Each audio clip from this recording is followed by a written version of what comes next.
Hello and welcome to another review for TechPowerUp. This week I will be reviewing Unruly Heroes by Magic Design Studios.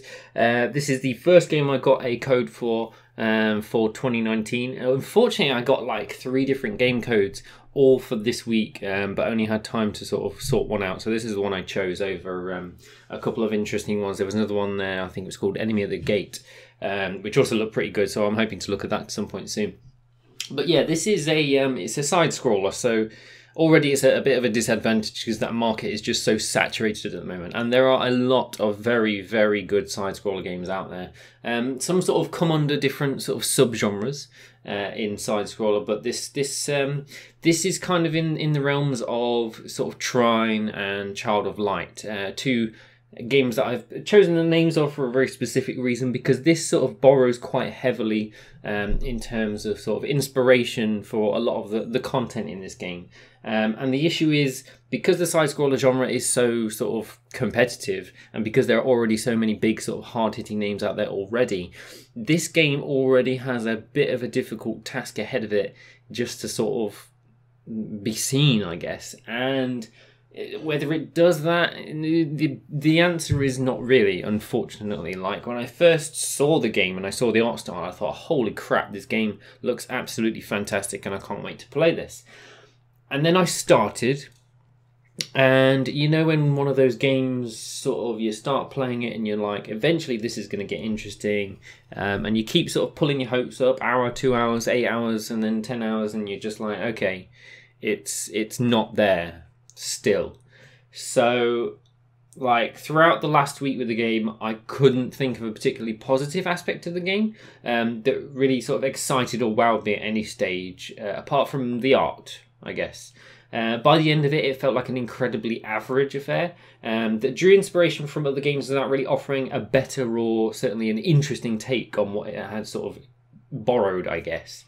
Trine has sort of more lovable and unique characters and some incredibly sharp platforming and very thoughtful puzzles, and it's just very well sort of done and very neatly done. Whereas Unruly Heroes felt more like a game that sort of threw everything in a blender, including the kitchen sink, and tried to be a jack of all trades and a master of none, and just sort of fell short a bit in every sort of regard, which was a big disappointment, really.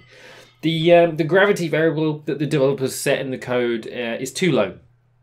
So the whole game feels very, very floaty and unwieldy. It's not very sharp like Strider or Trine. Like if gravity variables in game design, like I had experience with it, and this just felt wrong. And with a bit more juice behind the velocity and the harsher gravity, the game might have felt a bit tighter. And it wouldn't have affected the general gameplay or the puzzles or anything throughout the game much, apart from maybe some of the boss fights, but those should be tuned accordingly. There's 4 heroes in the game, unlike Trine's 3, and their unique abilities aren't really that unique. So 2 of the characters can double jump, whereas the other 2 can jump once and then glide. And that's about as far as it goes. Aside from that, there's a couple of sort of individual unique aspects, like the movesets on them is different. They all fundamentally have a chain combo attack. They all have an upper attack. They all have a ranged attack, and they all have an AoE attack, and all of them are slightly different looking, but fundamentally they're the same. And also there's a couple of shrines where each character can sort of solve puzzles that only they can do.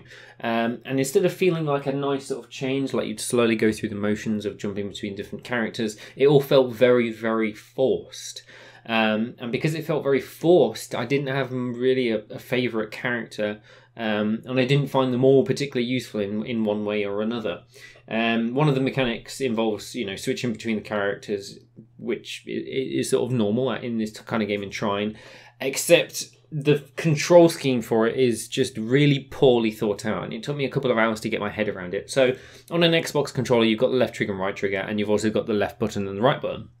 So to switch characters, you press the left button. Now, normal people would think you can scroll sort of left through the left button and right with the right button, but that's incorrect. You have to constantly tap the left button to cycle through the characters. And bizarrely, one of the game's most important features, the dodge button, is binded to the right button.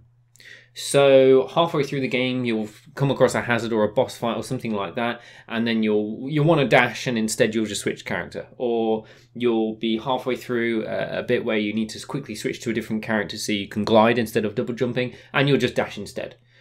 and it's really, really irritating, and it's a bit of a stunt for sort of the initial gameplay aspect like that. It sort of involves reprogramming your brain a little bit just to account for this one single game that decided to do it in a weird way. They could have bound the key to something else. I don't know why they didn't, but it's an odd default keybind. Progression in the game is pretty limited. Like, you get bronze, silver and gold badges for each level based on how quick you did it and sort of how many deaths you have, and you earn coins which unlock character skins, and that's it. That's all the progression, that's all the achievement. Like, you get nothing else. You can collect the scroll fragments for the main storyline thing, which is not necessarily an achievement or even any kind of form of anything of interest. Basically, you just do levels and you don't really get anything for it. There's not even a point scoring system, which in most games is pointless anyway. And yeah, that's all there is to it. It's just very odd. Throughout a single level, you'll see pretty much the same enemy over and over and over again. None of which were much of a challenge because you just dodge hit everything or pick them up and throw them into something. They tried it with characters with shields, but again, you just grab them, throw them in something, or dodge them, and it's just repetitive. It's the same thing over and over again, and nothing's interesting. But aside from that, the art is fantastic. That's like the highest praise I can give the game. Is the art is wonderful. It provides a real uniqueness about the game where everything else doesn't, and because a uniqueness was sorely lacking elsewhere.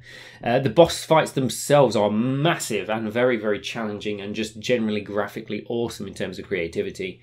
They do take a long time, but it doesn't feel sort of forced or like bullet spongy. It's just a lot of sort of, I don't know if you've ever played Touhou, but it reminded me a little bit of that in some cases. Along similar lines, each of the four heroes have their own movesets, which are pretty swag looking, even if they do all do technically the same thing.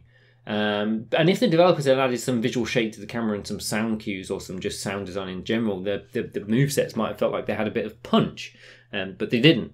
So yeah, unfortunately the game was just sort of lacking in a lot of areas. It didn't really do anything particularly well, and what it did just felt a little bit hollow. So I guess if you're desperate for something that plays like Trine but without any of the polish and looks like Child of Light but is just not as good, then I guess this game is worth a look. Which I guess is not particularly high praise because, well, it doesn't deserve it, frankly. So that's it from this week's review. If you want to have a look at the full written review, you can obviously see the link below, and there'll be a performance analysis below. But frankly, this thing will run on a potato for all I care. Like, Intel Pentium and integrated graphics is all you need. No idea what I'll be reviewing next week because I haven't received a key yet, although I hope to get one within the next 2 days. And yeah, hopefully we'll see you guys next week, if not in 2 weeks' time.